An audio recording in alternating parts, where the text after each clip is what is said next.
बिस्मिल्लाहिर्रहमानिर्रहीम नहमदुहु व नुसल्ली अला रसूलिल करीम। आज का हमारा टॉपिक है डिमिनिशिंग मुशारका। डिमिनिशिंग मुशारका को समझने के लिए बहुत ज़रूरी ये है कि हम इस बात को समझें कि interest based mode of finance क्या होता है, और उसके बाद इंटरेस्ट को एलिमिनेट करने के लिए शरिया ने कौन कौन से मोड ऑफ फाइनेंस जो सजेस्ट किए हैं उनमें, और interest based mode of finance में क्या डिफरेंस है। तो मेजर डिफरेंस जो है वो interest based mode of finance में क्या है कि interest based mode of finance में रिटर्न गारंटीड होता है, रिस्क शेयरिंग नहीं होती, रिस्क ऑफ ओनरशिप नहीं आता। जैसे मिसाल के तौर पर for example you have a friend, और आपका फ्रेंड आपसे ये कहता है कि प्लीज लेंड मी 1000 रुपीज। तो आप उनको 1000 रुपीज देते हो और कहते हो कि 10% मार्कअप पे है। तो 1000 रुपीज मार्कअप का मतलब ये हुआ कि आपने उनसे ये बात की कि 1000 रुपीज मैंने आपको दिए, ये तो गारंटीड प्रिंसिपल है, लेकिन जो 10% मार्कअप है वो irrespective what will you earn, I don't care, मुझे 10% मार्कअप गारंटीड और फिक्स रिटर्न चाहिए। अब जो है आप 1000 पे 1000 कमाओ, 1000 पे आप 1000 लॉस कर दो, आई डोंट केयर। सही जी। तो ये फिक्स और गारंटी रिटर्न हुआ जिसमें एक्सप्लॉयटेशन है, जिसमें जो है इनजस्टिस है। तो शरिया ने जो प्रपोज किए मोड ऑफ फाइनेंस वो कौन से किए हैं, जिनके अंदर या तो आपका पार्टनरशिप मोड ऑफ फाइनेंस होगा जिसमें आप पार्टिसिपेशन करेंगे प्रॉफिट एंड लॉस में, जिसके बारे में मुशारका एंड मुजारबा है।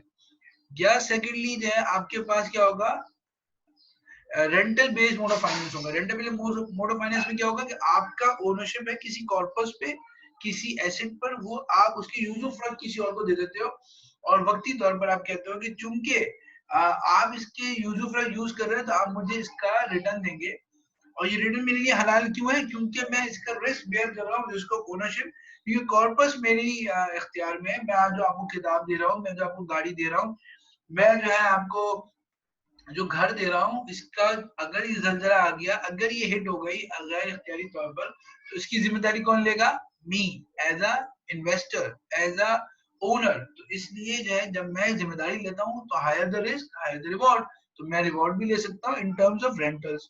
थर्ड कौन से आएंगे हमारे पास mode of finance, third mode of finance ही आएंगे जिसमें हम बात करेंगे किनकी, सेल की। सेल के अंदर हमारे पास मुराबा है, मुसावमा है, हमारे पास सलम है एंड सो ऑन। तो इसके अंदर सेल में हम क्या करते हैं, सेल में भी हम रिस्क बेयर करते हैं। हम एक एसेट को लेकर अपनी शॉप में बैठे होते हैं, अपने वेयर हाउस में लेके बैठे होते हैं, और जब तक वो आगे बिक नहीं जाता, इस टेन्योर में, इस मुद्दत में उसकी रिस्पॉन्सिबिलिटी किसकी होती है, हमारी ओनर की होती है। अगर वो चीज जाया हो जाए, वो चीज जो है तबाह हो जाए, तो उसको कौन बेयर करेगा, लॉस को ओनर बेयर करेगा, सेलर बेयर करेगा। चूंकि सेलर रिस्क बेयर कर रहा है, इसी तरह इसीलिए वो reward in terms of profit भी बेयर कर सकता है। तो आपने देखा कि इन सब चीजों के अंदर बेसिक एलिमेंट क्या है, रिस्क का एलिमेंट आ गया। अब रिस्क के एलिमेंट के साथ हमने जब बात की तीन तरह की एग्रीमेंट पे, इसके अलावा भी मोड ऑफ फाइनेंस है, वकाला है और दूसरा है, लेकिन मेजॉरिटी ऑफ द टाइम हम इन तीनों को यूज कर रहे होते हैं। तो अगर हम देखें कि डिमिनिशिंग मुशारका किस में लाई करता है, डिमिनिशिंग मुशारका एक यूनिक मोड ऑफ फाइनेंस है, वो एक हाइब्रिड किस्म का मोड ऑफ फाइनेंस है। हाइब्रिड मोड ऑफ फाइनेंस क्या होता है कि इसके अंदर जैसे मैंने बात की मुशारका मुशारका नहीं, participatory mode of finance and rental based mode of finance का मर्जर है ये। यानी इसमें दोनों के एलिमेंट यूज होते हैं, दोनों की कैरेक्टरिस्टिक्स यूज होती है। अब वो कैसे यूज होती है हम इसके प्रोसेस पे बात करेंगे, लेकिन इसमें आपको याद रखना पड़ेगा इसमें दोनों मोड ऑफ फाइनेंस का मर्जर है। इससे हमें एक और बात पता चली कि बाद अगर हम सिंपल मोड ऑफ फाइनेंस को भी यूज करते हैं, और बाद अगर जो है वो डुअल मोड ऑफ फाइनेंस को भी यूज करते हैं। एट ए टाइम यूज नहीं कर रहे होते, लेकिन उसकी ऐसा उसका जो है ना स्ट्रक्चर हम बनाते हैं जिसके अंदर जो है एट टाइम्स हम जो है वो रेंटल मोड ऑफ फाइनेंस को यूज कर रहे होते हैं, और एट टाइम्स हम जो है वो यानी पार्टिसिपेटरी मोड ऑफ फाइनेंस यानी पार्टनरशिप मोड ऑफ फाइनेंस को यूज कर रहे होते हैं। तो अगर आप इसका नाम देखें तो नाम भी आपको सजेस्ट कर रहा है डिमिनिशिंग मुशारका। मुशारका means partnership and diminishing means reduction, reducing. So the name suggests that the musharaka is the major element of this mode of finance, but this musharaka will be reducing. Will be reducing. What does it mean? It mean के किसी का मुशारका ratio कम हो रहा होगा और किसी का बढ़ रहा होगा, तो एक वक्त आएगा कि 100% एक पार्टनर का मुशारका, एक पार्टनर का 100% एसेट हो जाएगा और दूसरे का 0 हो जाएगा, तो मुशारका क्या हो जाएगा? डिमिनिश हो जाएगा, रिड्यूस हो जाएगा, ग्रेजुअली खत्म हो जाएगा। Got it? जब आपने ये समझ लिया तो इसका मतलब है कि हाँ मुशारका भी आएगा, सही नहीं? तो मुशारका कैसे आएगा, क्यों आएगा, इसको जरा हमें देखते हैं। तो अभी हमें बैकग्राउंड, बेसिक बैकग्राउंड समझ में आया। तो डिमिनिशिंग मुशारका की अगर हम आउटलाइन देखें तो बेसिक स्ट्रक्चर पे हम बात करेंगे, शरिया प्रिंसिपल में बात करेंगे, इलस्ट्रेशन होगी कैसे होगा, प्रोसेस फ्लो होगा, और फिर उसके बाद शरिया इश्यूज पे हम बात करेंगे इंशाल्लाह। तो हमने बात की मुशारका।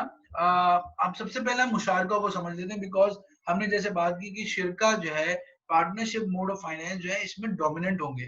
तो पहले हम मुशारका को थोड़ा सा समझ लेते हैं। मुशारका is a form of partnership. There are two type of शिरका, शिरकतुल मिल्क एंड सेकंड इज शिरकतुल अब। अब शरीयत में जो पार्टनरशिप है उसकी दो सूरतें हैं, या तो आप ज्वाइंट ओनरशिप कर रहे हैं या ज्वाइंट वेंचर कर रहे हैं, ठीक है? ज्वाइंट ओनरशिप क्या है? मिसाल के तौर पर फॉर एग्जांपल जो है वो मेरे पास दो बंदों ने मिलकर एक गाड़ी खरीद ली। दो भाई हैं और उन्होंने अपनी सेविंग की और उन्होंने गाड़ी खरीद ली। उन्होंने कहा कि फैमिली में जिसको जरूरत होगी, कभी मेरी फैमिली को जरूरत होगी, कभी आपकी फैमिली को जरूरत होगी, हम गाड़ी यूज करेंगे। तो इट्स शिरकत मिल्क। मिल्क मीन्स ओनरशिप, शिरका मीन पार्टनरशिप। तो पार्टनरशिप इन द ओनरशिप, सही है? तो इसकी डेफिनेशन क्या है? ज्वाइंट ओनरशिप ऑफ टू और more person in a particular property. तो आपका यहाँ पर इंटेंशन क्या होता है? कारोबार करना मकसूद नहीं होता। Your intention is just to participate in the ownership of the particular property. तो अच्छा, ये जो शिरकतुल मिल्क है, ये हम बाद में डिटेल में जब पढ़ेंगे शिरकतुल मिल्क के मोड ऑफ फाइनेंस को, तो इसमें हम पढ़ेंगे। लेकिन शिरकतुल मिल्क इख्तियारी भी होती है, गैर इख्तियारी भी, ऑप्शनल भी और कंपल्सरी भी। ऑप्शनल की मैंने मिसाल दे दी कि 2% आज परचेजिंग कॉमन हाउस और कॉमन कार। और मैंडेटरी या कंपल्सरी क्या होता है कि दो बेटे हैं, अब वालिद साहब का जो है घर था, वालिद साहब का जैसे इंतकाल हुआ, दोनों बेटों में चूंकि लीगल ईयर्स हैं, दोनों में घर मुश्तरका तौर पर तकसीम हो गया, मतलब मिल्कियत हो गई। अब ये दोनों जो है वो बगैर इख्तियार के, बगैर ऑप्शन के, दोनों इस घर के अंदर क्या हो गए? पार्टनर्स बन गए। अब हम आगे आते हैं शिरकतुल मिल्क। शिरकतुल मिल्क a partnership affected by mutual contract. It can also be translated as joint commercial enterprise. ये जॉइंट वेंचर होता है, यानी आप कोई चीज, कोई बिजनेस को इसलिए जॉइंटली रन करते हो ताकि प्रॉफिट हासिल हो। तो ये शिरकतुल अक्द है। अक्द मींस कॉन्ट्रैक्ट एंड शिरका मींस पार्टनरशिप। तो यहाँ पर दो तरह की हमें शिरकत हमें समझ में आ गई। तो डिमिनिशिंग मुशारका में the financial and the client participate either in a joint ownership of a property, the share of financial will be. अच्छा, अब यहाँ जो ये बात बताई जा रही है, तो इससे हमें क्या समझ में आ रहा है कि हम पार्टनरशिप के कौन से मोड में आएंगे? पार्टनरशिप के हम शिरकतुल मिल्क में आएंगे।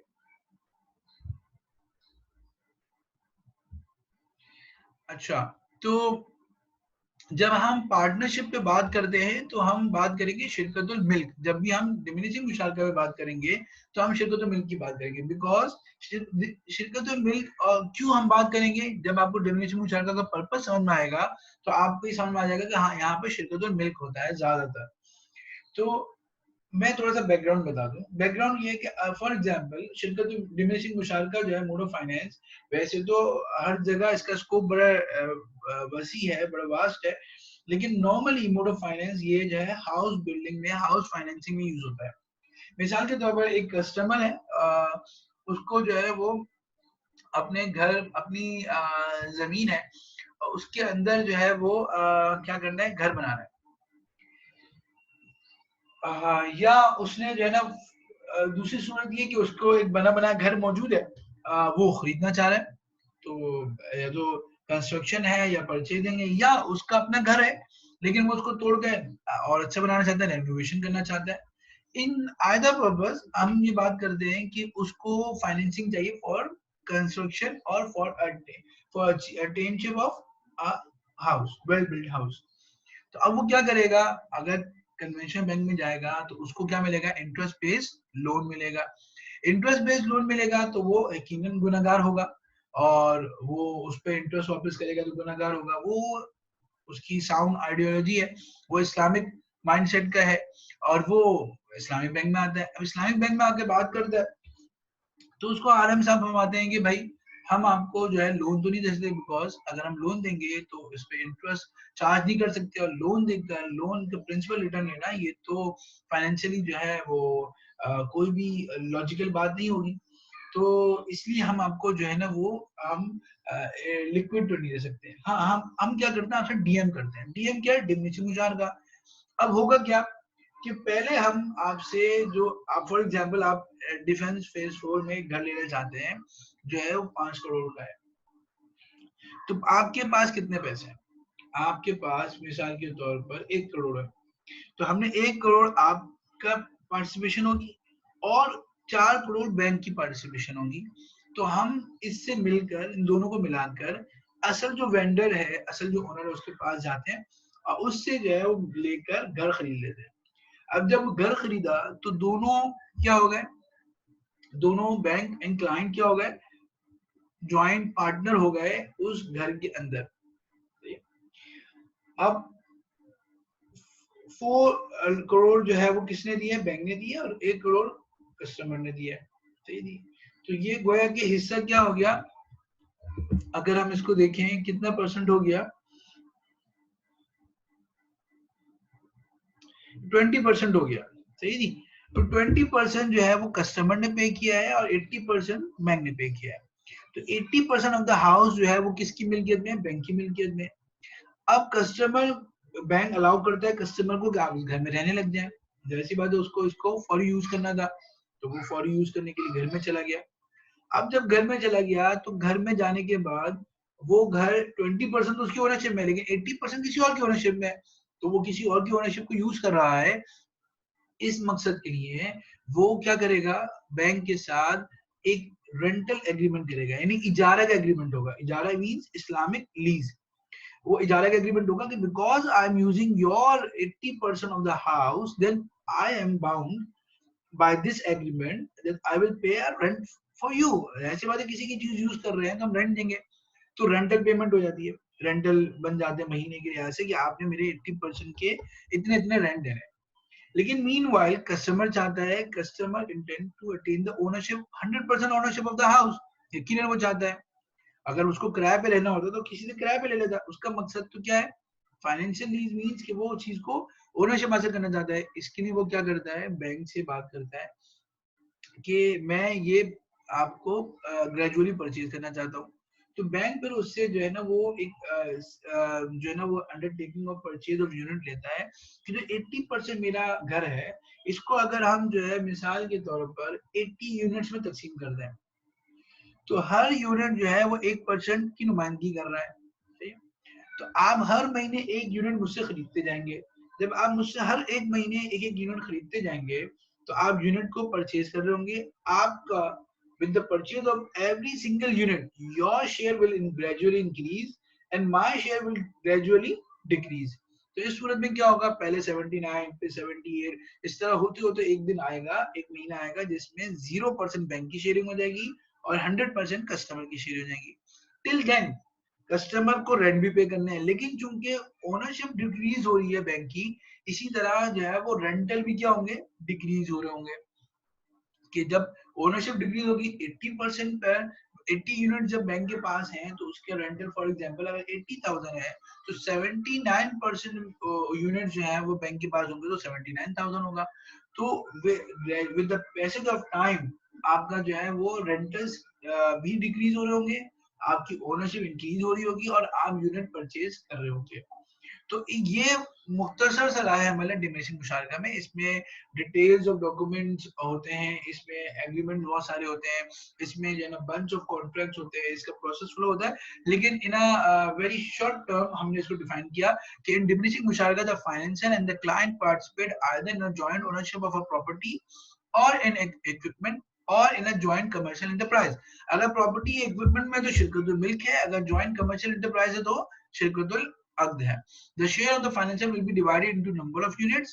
The client will purchase these units one by one periodically until he is the sole owner of the property. So there are three components of diminishing musharaka: joint ownership of the bank and the customer. Secondly, customer as a lessee use the share of the bank, and redemption of the share of the bank by the customer. तो ये कहाँ कहाँ use होता है? Dividend मुशारका is commonly used for the purpose of financing of fixed asset by various Islamic banks, house financing, car financing. House financing में example दे दी, car financing में भी यूज हो सकता है, प्लांट एंड मशीनरी फाइनेंसिंग भी हो सकती है कि किसी कॉर्पोरेट क्लाइंट को कोई प्लांट लगाना है तो उसमें फिर जो है वो जॉइंट ओनरशिप करेगा, फिर ग्रेजुअली परचेज कर लेगा, और अदर फिक्स एसेट, किसी भी फिक्स एसेट की परचेज में ये इस्तेमाल हो सकता है। तो उम्मीद है आप लोगों को डिविडेंड मुशारका का बेसिक स्ट्रक्चर जो है वो समझ आ गया होगा।